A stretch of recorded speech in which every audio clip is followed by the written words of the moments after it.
नमस्कार दोस्तों। बीते 2-3 दिनों से मैं लगातार बेचैन हो रहा था कश्मीर आने को।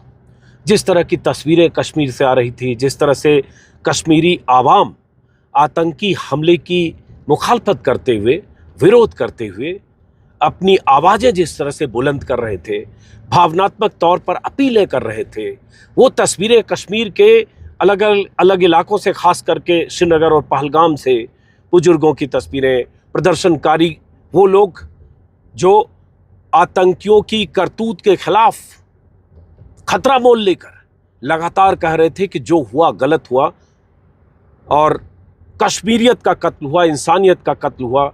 इस तरह की बहुत सारी तस्वीरें जब आ रही थी तो मेरे मन में बेचैनी थी कि कश्मीर जाकर देखूं, मिलूं ऐसे लोगों से, क्योंकि ऐसी तस्वीरें, ऐसे वीडियो सोशल मीडिया पर तो काफ़ी दिख रहे हैं, चैनल पर भी दिख रहे हैं, और बहुत कम मुख्य धारा के चैनलों पर ऐसे वीडियो अधिक से अधिक, ऐसी आवाज़ें अधिक से अधिक सुनाई देनी चाहिए जो कम सुनाई दे रही है। क्योंकि ऐसे वक्त में कश्मीरी क्या सोचते हैं, कश्मीर क्या सोच रहा है, कश्मीरी आवाम जिन्होंने उस आतंकी हमले के खिलाफ आवाज़ उठाने, एकजुट होने का फैसला किया है, वो क्या सोच रहे हैं, उनके मन में क्या चल रहा है, उसको समझने के लिए मुझे लगा आना चाहिए। और जैसा कि मैंने कहा, चैनलों पर लगातार ये तो चल रहा है कि मोदी ने कह दिया मिट्टी में मिला देंगे आतंकियों को, आतंकियों के आकाओं को, आतंकियों को घर में खोज कर मारेंगे, धरती के छोर तक, आखिरी छोर तक तलाशेंगे, और कहाँ कहाँ आतंकियों की तलाश हो रही है, घर जलाए जा रहे हैं या आतंकियों के घर को बुलडोज किया जा रहा है, वो सब चल रहा है। लेकिन कश्मीर की नुमाइंदगी जिस तरह से होनी चाहिए, कश्मीर की आवाज़ जिस तरह से सुनी जानी चाहिए, मुझे लगता है वो बहुत कम है। तो मुझे लगा मुझे आना चाहिए।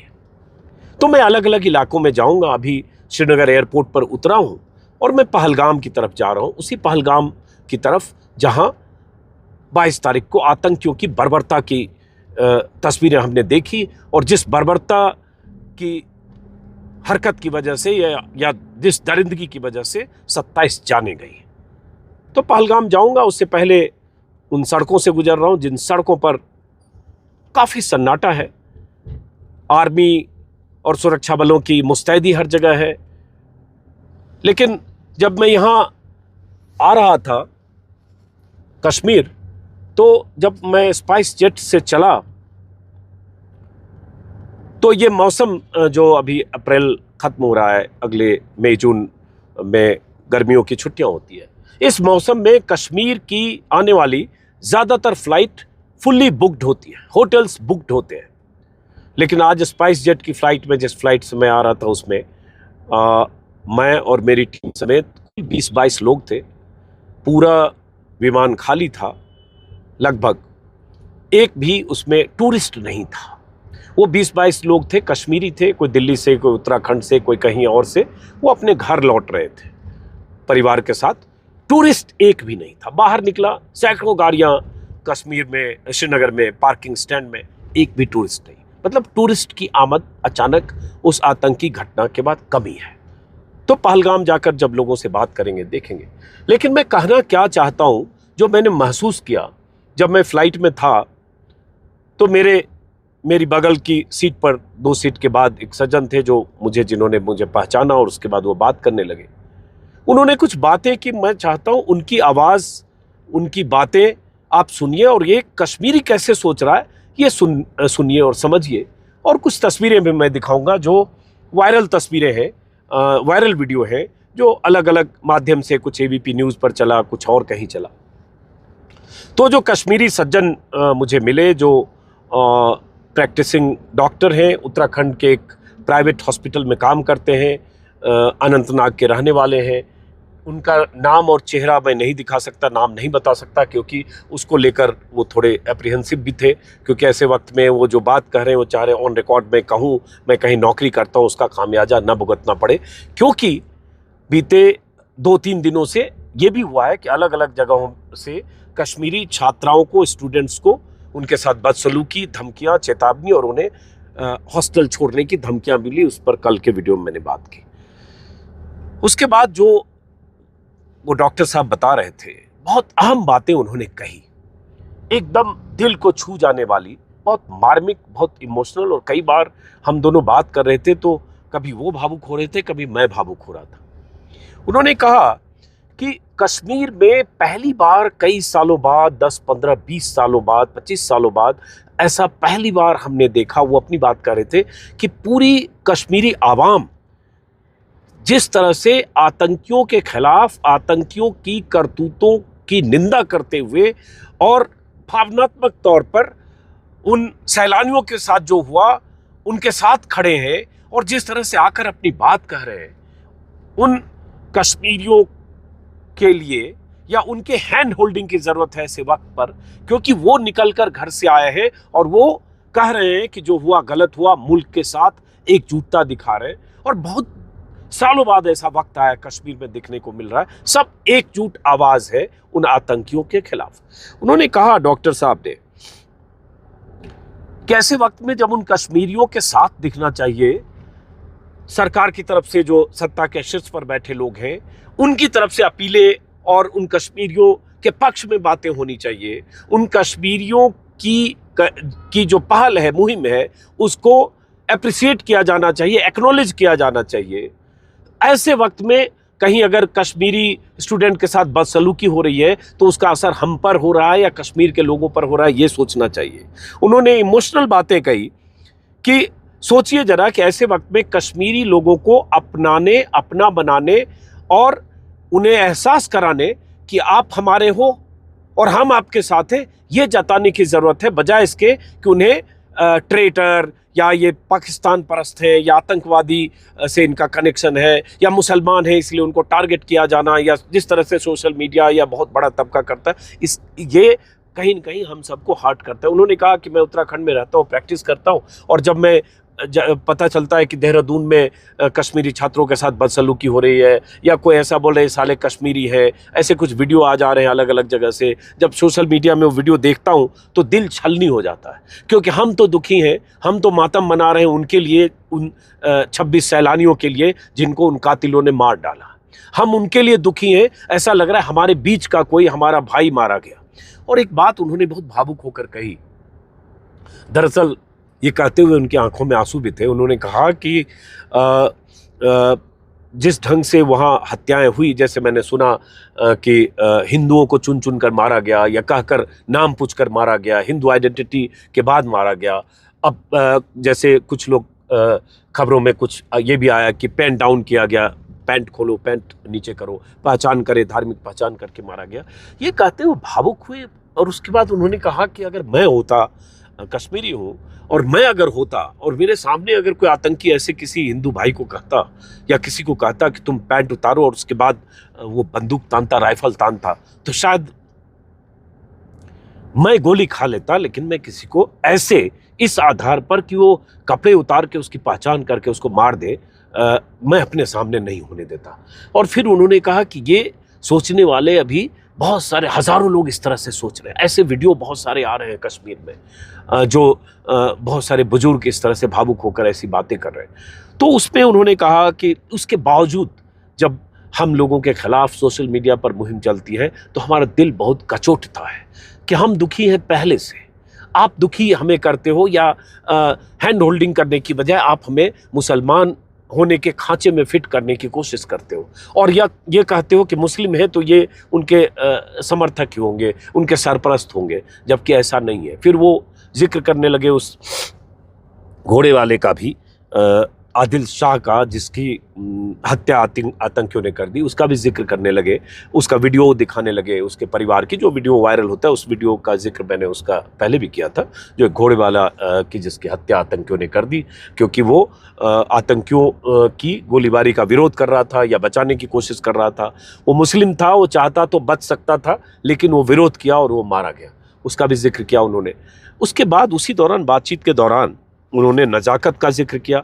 तो फिर नजाकत भाई, जिन्होंने 11 लोगों को बचाया, जिसमें छत्तीसगढ़ का एक परिवार था, उसमें एक बीजेपी पार्षद महिला थी, उनके परिवार के लोग थे, उसको बचाया, उसका भी जिक्र किया। उन्होंने कहा ऐसा वहाँ अगर गोलीबारी हुई तो वो दरिंदे थे, उन्होंने दरिंदगी की, लेकिन जो बच के लोग आए, नीचे बचा के लाया, घोड़े वाले लेके आए, जो लेके गए थे उनको लेके आए, उनके साथ कैसा सलूक किया, नीचे जो लोग थे उन्होंने सैलानियों के साथ कैसा सलूक किया, इसको एक्नॉलेज करके, इसको अप्रिसिएट करके हमें गले लगाइए। हमें मोहब्बत की ज़रूरत है, बजाय इसके कि हमें दरकिनार करके हमें आप हमारे प्रति उस तरह से नफरत का भाव दिखाएं जैसे सोशल मीडिया में हो रहा है, उन्होंने कहा। और इसलिए मैं आज प्रधानमंत्री मोदी जी से, अमित शाह से अपील भी करना चाहूँगा कि सरकार की चूक सामने आ गई, उस चूक पर सब लोग बात करें, मैं भी पता करने की कोशिश करूंगा जो सरकार की तरफ से कहा गया उस पर।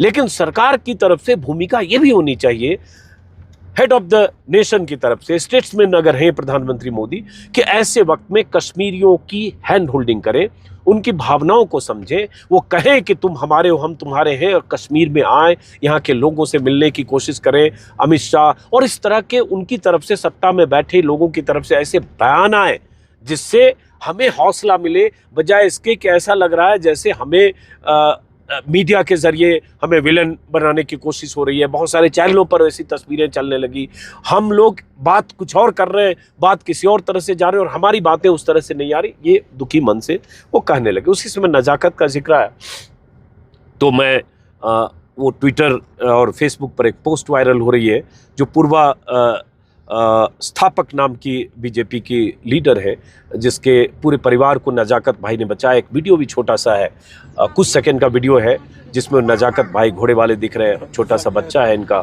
जिसको बचाकर नीचे लाए गोलीबारी के बाद किसी ढंग से।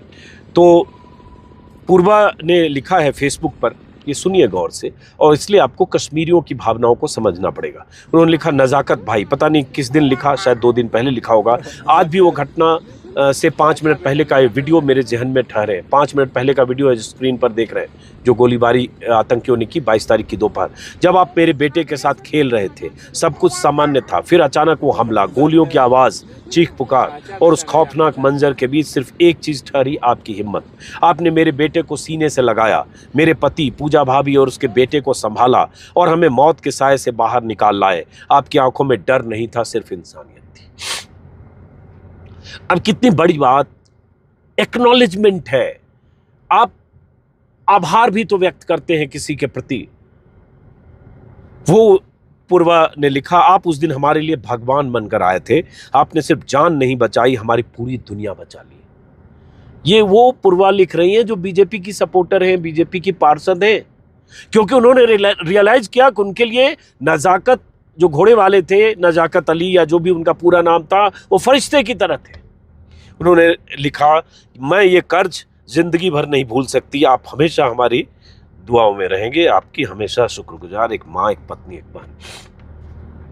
अब ये फीलिंग हर उस सैलानी का होगा जो सैलानी उस दिन बचकर निकला। कई ऐसे वीडियो मैं देख रहा हूं, कुछ सैलानियों के वीडियो देखा, जो सैलानी कह रहे हैं कि वो जब बचकर आए वहां से, उन्हें बचाकर जिस ढंग से घोड़े वाले या जो लोग भी थे जिनके साथ गए, आए और बचकर आए, क्योंकि पहलगाम से वहाँ बैसरन घाटी जाने के लिए घोड़े और खच्चर से जाना पड़ता है, पैदल जाना पड़ता है, 2 घंटे 1.5 घंटे लगते हैं, तो सब घोड़े से गए थे और उन्हीं घोड़े वालों के साथ वो वापस लौटे। फिर नीचे उनके साथ कैसा सलूक किया स्थानीय लोकल कश्मीरियों ने, उसका भी एक वीडियो मैंने देखा, उसको दूसरे वीडियो में उस पर भी बात करूँगा मैं। तो ये सब होते हुए, देखते हुए, उसके बाद कश्मीरियों को लगता है कि उन्हें उनके साथ, कश्मीरी छात्रों के साथ देश के किसी हिस्से में अगर बदसलूकी होती है तो उसकी तकलीफ उन्हें भी होती है, कि ऐसे वक्त में जब वो मुल्क के साथ हैं, आतंकियों के खिलाफ है, उन सैलानियों के दुख में वो किसी से कम दुखी नहीं है। वो जो उस तरह की हिंदुत्ववादी ब्रिगेड, नफरती ब्रिगेड जो सोशल मीडिया में कश्मीरियों को या कश्मीरियों को आतंकियों से जोड़ के टारगेट करने वाली जमात है, उनसे ज़्यादा दुखी हैं। वो तो वहाँ अपना स्कोर सेटल कर रहे हैं। तो ये सब वो जिक्र कर रहे थे। उसी में जब एयरपोर्ट पर उतरा तो मुझे दिखा कि, और ये मीडिया की भूमिका, कि चैनलों पर अभी लगातार कश्मीर से जो लोग बोल रहे हैं, कश्मीरी जो महसूस कर रहे हैं, कश्मीरी किस तरह से पूरे इस घटना के बाद सरकार के साथ, सुरक्षा बलों के साथ या उन सैलानियों के साथ है, उसकी बात चैनलों पर होनी चाहिए।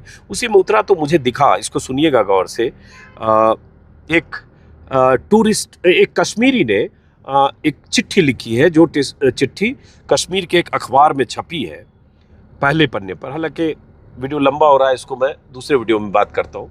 पहलगाम पहुँच कर चुकी, शायद कहीं हमें रुकना भी पड़ेगा। एक लंबी चिट्ठी भी है, उसमें भी बहुत सारी बातें जो कश्मीर के लोगों ने कही है वो दूसरे वीडियो में बात करता हूँ। फिलहाल चूँकि हमें रुकना पड़ेगा आगे कहीं, और सिर्फ आप सबसे दर्शकों से अपील, आप सबसे अपील कि ऐसे बहुत सारे वीडियो जो वायरल होते हैं, जो जिस वीडियो के ज़रिए आपके भीतर नफ़रत भरने की कोशिश होती है, जिस वीडियो के ज़रिए कश्मीरियों के प्रति आपके भीतर ये भाव जगाने की कोशिश होती है कि मुस्लिम है, और वो भाव उन तस्वीरों के ज़रिए या उन खबरों के ज़रिए कि उन्होंने, आतंकियों ने हिंदुओं को चुन चुन कर मारा, इसके ज़रिए जगाने की कोशिश होती है। तो कश्मीरी कह रहे हैं कि वो आतंकी थे, मैं भी मानता हूँ आतंकी थे, और आतंकी थे, उन्होंने चुन चुन कर मारा, वही उनका मकसद होगा।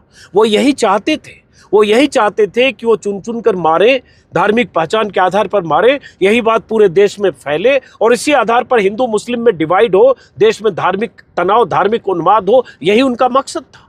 और अगर हम उनके ट्रैप में फंस रहे हैं, अगर हम उसी तरह से सोचने लगे, तब तो वो कामयाब हो गए। जो वो करने आए थे कि एक ऐसी घाटी में पहुंचो जहां 1000-2000 सैलानी अलग अलग हिस्सों से आए हैं, उनको टारगेटेड ढंग से 25-27 को मार दो 25-30-20 मिनट में, और उसके बाद चुन चुन कर मारो और यही संदेश दो, और उसके बाद देश भर में ये माहौल तनाव का ऐसा बन जाए, यही वो चाहते थे। और कश्मीर में जो टूरिस्ट आ रहे हैं, जो टूरिस्टों की तादाद बढ़ी है बीते 3 सालों में, वहाँ एक तनाव का माहौल पैदा हो, टूरिस्ट आना बंद हो जाए, कश्मीर आइसोलेटेड हो जाए, कश्मीरी आइसोलेटेड हो जाए, फिर से कश्मीर में वैसी स्थिति पैदा हो जाए जैसी 2014-15 में बहुत तनाव की स्थिति थी। ऐसा ही चाहते होंगे वो संगठन, वो ग्रुप, उन आतंकियों के आका, यही उनका मकसद होगा। तो क्या हम उनके मकसद में उन्हें कामयाब होने दें? अगर हम ऐसा चाहते हैं कि वो कामयाब हो, तो आप वो करते रहिए जो कर रहे हैं। और अगर आप चाहते हैं कि उनके मंसूबों को, उनके नापाक इरादों को हम कामयाब होने नहीं देंगे, तो कश्मीरियत को समझने की ज़रूरत है। कहे वाजपेयी ने कश्मीरियत की बात की थी ना, इंसानियत कश्मीरियत की, उसको समझने की ज़रूरत है, और कश्मीर के साथ खड़े होने की ज़रूरत है। कश्मीर की आवाम, कश्मीर की जनता के साथ खड़े होने की ज़रूरत है, और इस तरह की बदसलूकियाँ, बदतमीज़ियाँ या छात्रों के साथ मारपीट की घटनाएं, इसका सामूहिक तौर पर विरोध करने की ज़रूरत है। कल राहुल गांधी यहाँ थे, मैंने देखा खबरों में राहुल गांधी ने भी इसका जिक्र किया है कि आतंकियों की जो करतूत है, उसके साथ राहुल गांधी ने भी जिक्र किया है कि हमले का मकसद समाज को बांटना था, पर हम एक हैं। तो आतंकियों का मकसद वही था। लेकिन अगर हम चाहते हैं कि आतंकियों के मकसद को, उनके मंसूबे को कामयाब न होने दें, तो जो डॉक्टर साहब ने फ्लाइट में मुझे कहा, उनकी बात को गंभीरता से सुनने की ज़रूरत। उन्होंने कुछ और बातें कही, मैं उनकी बातचीत के दौरान उनके पॉइंटर नोट कर रहा था ताकि मैं बात कर सकूं। उन्होंने कहा कि हमें बहुत तकलीफ़ होती है जब हमें ट्रेटर कहा जाने लगता है सोशल मीडिया के ज़रिए। फिर लगता है कि हम कितनी बार इम्तहान दें, कितनी बार साबित करें कि हम ट्रेटर नहीं हैं, हम भी वतन परस्त हैं। कैसे साबित करें, कितनी बार इम्तहान दें? आपको आतंकियों को मारना है, घेर के मारिए, मारना ही था। तो सवाल ये भी कि सुरक्षा में चूक कैसे हुई, कैसे वो आ गए, कैसे वहाँ तक पहुँच गए और उन्होंने वो वहाँ खून खराबा किया। लेकिन उसकी सज़ा क्या कश्मीरियों को देंगे?